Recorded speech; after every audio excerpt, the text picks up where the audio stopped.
Okay, hi there. My name is Sarah Quintero. For this project, I plan on having the theme to be around curiosity.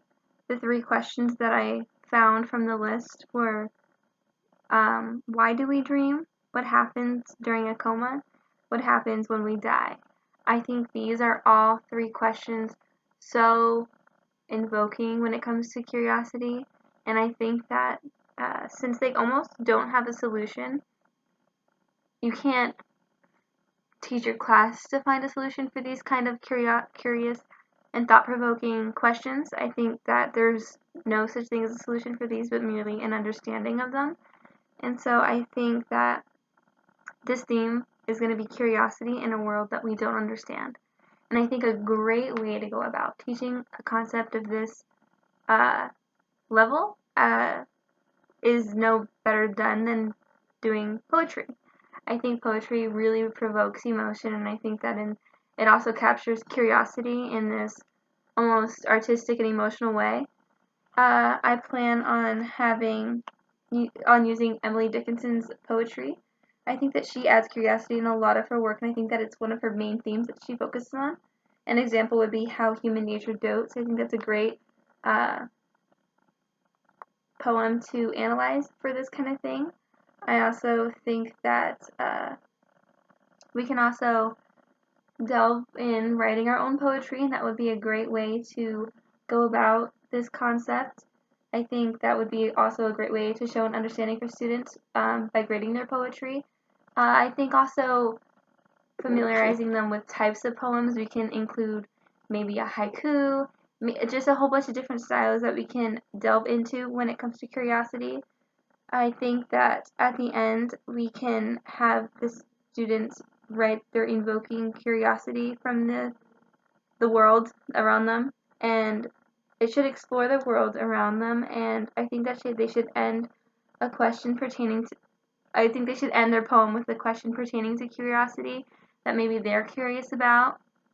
I also kind of want them to answer these questions before we get into writing poetry. I think that having them write their answers to these questions in very creative ways can spark interest in the subject. I think that, for instance, I can have them do like a journal entry like in the beginning of class on, okay, can you write a journal entry on the question, why do we dream?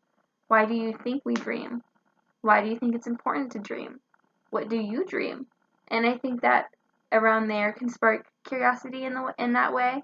And I would want them to have fun with it. I wouldn't want them to be like, we dream because we're asleep. I want it to be like, we dream because we don't want to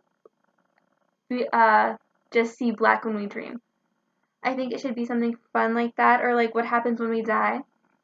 Obviously, there's typical religion answers, so we go to heaven or nothing, or we're reincarnated. But I would want them to be more like, oh, like something so incredibly different, like oh, we what happens when we die? Oh, we get to see the dinosaurs for the first time, or something like crazy. I think that really invokes curiosity, and I think that gets them excited and engaged to want to learn stuff like that, and maybe even have them share what they were writing to the class if they think it's more something they would want to do. I think that also we can have them collaborate in different ways and have them talk about instances they have felt curiosity when they don't really have an answer to it. And I think engaging in discussions like this can really spark something inside a person and make them inspired to want to write about different things. And then obviously individually they'll write their poems that we'll grade. And I also think that a great content area that could be collaborated in this way or thought of in this way is probably art. I think poetry in a way can be considered art, but also literature, since it is literature.